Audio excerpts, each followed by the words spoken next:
Worship leaders, worship musicians, and those who love to worship. It's 2024, and I am starting recording on my second full-length worship album. 12 to 13 original worship songs, written, recorded, and mixed here in my home studio. For my first album, one of the best things that I've kept is this right here. It's my Moleskine album journal. It has all of my notes from that long process of learning how to record my first album. So today, I want to show you what I did right, what I did wrong, and why you should be keeping a journal when you record new music this year. Let's talk about it.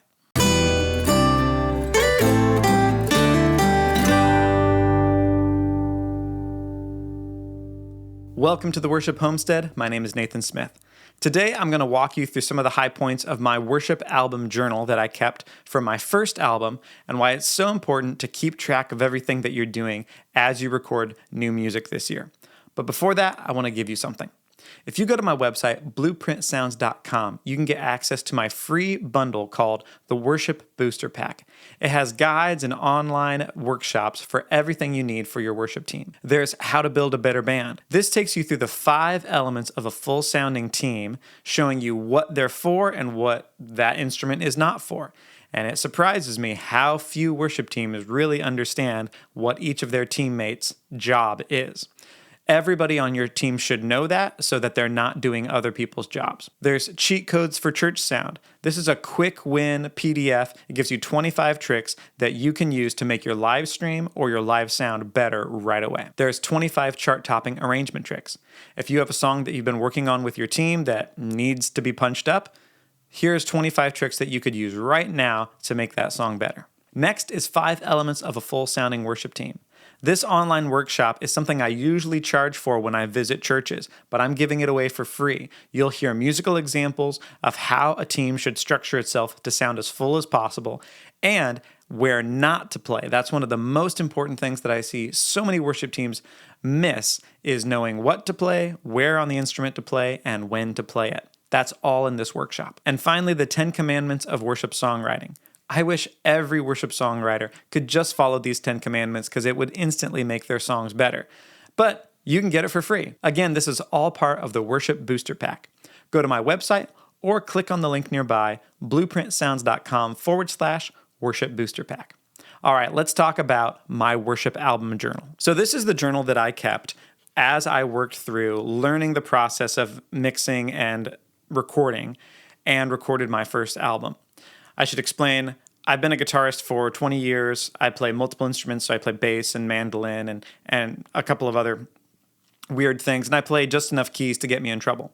So I recorded the bass, the guitars, the mandolins, the organs, and the pianos, and then I arranged the horn section and the string section that I sent off to other people, and then my good friend Oscar Watson recorded drums, which was just amazing. But most of the album I recorded myself, and then when it was all done, I had to mix it and edit it and release it. Well, I didn't know all of that process when I got started. But a few years back, I went down and recorded an EP in California with a friend, and as I came back, I had this confidence, like, I think I can do it. I don't know how it all works, but I think I could do this for myself. So I went online and I started looking up, different YouTube videos and tried to piecemeal it. But it really wasn't working because I didn't have the big picture in mind. I didn't go to recording school. So I found this website called The Recording Revolution, then run by Graham Cochran, which is an amazing website. And he had a whole course, front to back, on how to do exactly what I wanted to do, how to record and edit and mix and release your own original music. And so between that and another website that I visited often called Pure Mix, which is run by Fab Dupont, it gave me all of these tutorials and courses and gave me the big picture for how to actually do this thing called recording music. And all of that I took notes on. So these courses were, 6 hours long. There were tutorials. I probably watched 20 tutorials or courses on the topic and took notes on everything. And there was a lot to learn. There was, gear that I didn't know about, like 1176s and LA2As and Fairchild 660 compressors and all this vintage equipment, built in the 60s or 70s that now we use the digital versions of in our computers. But I didn't know what those tools were. I didn't know what the lingo was. So that's in here. Also, there's microphones. At the time, I worked at Guitar Center, so I had a wonderful discount. I had a lot of time on my hands. I was a private instructor. I didn't have much money, but I did have a good discount, and I did have a lot of time. So I used those two resources. So I would do mic shootouts and test one mic against another, and I kept all that in here. What does one mic sound like next to another on vocals or acoustic guitar? And then I would, watch YouTube videos of more mic shootouts. And then I would also look at different plugins. And a plugin is like an EQ or a compressor. It's a piece of software that you put into your DAW, which is a digital audio workstation, and it manipulates your sound. And you can spend a lot of time down that rabbit hole figuring out what you want your gear to be. So again, that all went in here. Other stuff that went in here in my journal was my progress for how the songs were going. I wound up with 10 songs, and as I went through, I would keep track. Okay, I've done the bass, I've done the guitars, I've done the vocals or the scratch vocals. I've edited all those vocals, and that helped keep me on track because it's a large project. 10 songs is a large project, especially never having done one before. Keeping track of what I had done, what was left to do, setting markers for myself, goals that I needed to hit, that sort of thing. One interesting thing in my journal that I had totally forgotten about, and that today, this morning, as I was reading through it, I realized, is that I had originally planned to do 11 songs, and one of them just didn't work. I tried, and as you see me through the months going through, I'm talking about each song, like, oh, this one's coming along well, the bass sounds good, the guitars are there, the drums are there. But on this one song, which was supposed to be sort of like a rewritten hymn, I tried to do that. It did not fit the rest of the album. All the other ones were progressing and they were doing just fine. But that 11th one did not vibe. It never felt good. And there's probably 3 journal entries where I keep saying, it's not working, it's not working. And then I just don't see it. It drops off. And so I released 10 songs. I had totally forgotten that I had even tried to release the 11th one. But there it was. It just wasn't coming together. That's a really, really good thing to know, for me to remember, is that there are going to be failures. And I think that sometimes trips us up as musicians, or you're looking at a big project like this where you're trying to do a heavy lift. You want it to go well, obviously. You want it to be a success. Factor in that you might hit your head against some walls, that you might have a failure like I did. Even though I've got 12 or 13 songs in mind at the beginning of this project, I don't know if all of them are going to reach the finish line. They might not. It might be an 11 track. Maybe all 13 are going to be fabulous. Who knows? But there had to be some honesty there. Like, if the song's not working, just don't put it on the album. Even though you may feel like you spent some time that you're never going to get back, that's okay. It's part of the process. So don't be afraid of having a failure. One of the other things that I realized as I was recording this is the weakest part of my abilities was definitely as a mixer.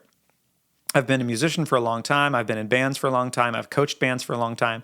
So I had a long history of knowing how bass, drums, and guitars and vocals should fit together. And so in my head, I said, if I can make the music arrangement as tight as I can, it's going to make mixing easier, which it did. So I was proud of the arrangements. But when it came to the mixing, I realized, going back and reading, I had improved so much from the time I started mixing the first track by the time I got to the 10th track. I had learned so much. I had to go back to the first track and remix probably 2 or 3 of those songs over again because I had improved that much. So if this is your first time, or even if you're doing another one, realize that you're going to learn a lot and you want to keep track of all of this. All of the settings, all of the things that you learn about EQ and compression and reverb and delay, all that type of stuff. Keep it. You will forget so much because you're in the thick of it. Really, really keep track and have something for posterity to go back. I refer to this all the time. I have pieces highlighted of whether it's keyboard shortcuts in Logic, which is my preferred DAW, whatever settings for reverb and delay. And I realized now reading back through my journal that I've forgotten a good portion of what I had learned. So one of my jobs with my new journal, and here it is right here, is to go back and review some of the important things that I had. It's been several years since I did my last album. Some of that has seeped out. I need to go back and review some of the most important basics of mixing so that I'm ready again. And of course, I'm going to keep track of everything that I'm doing with this album because this isn't going to be the last album. So that's the thing. If you want to treat this like you want to do it for the rest of your life, you really need to focus on the process of, wow, where did I pick up that knowledge? How did I learn about that piece of gear that I didn't know about before? Document it, write it down, have it with you so that you can easily go back and look, because the process is what's going to make you great. Just having the album, if you really wanted that, you could, work 2 jobs, save up money, go into the studio, get it done. That would still be a good experience. But for me, learning how to mix and how to balance and how to record properly and how to arrange is so much more valuable than just the album, because it means that I can do it again and I can do it for other people. This actually turned into a career for me where I've recorded other artists, I've recorded other collectives, and that has been really valuable to me to have a skill that I didn't used to have. So it's not just about the music, it's not just about the album, it's about the process of learning that skill so that you can help other people. So whether you're just starting out recording music and you need to do 1 song or 3 songs, or you're like me and you want to do another full-length album, document it. Keep track of everything that you learn, because that is so much more valuable than just the original recording. The process means that you can do this again and again and again. Hey, I hope that video helps. And again, if you need help with arranging, songwriting, cheat codes for live sound, all of that is available in my Worship Booster Pack. Click on the link nearby, blueprintsounds.com/worship booster pack. Until next week, God bless and goodbye.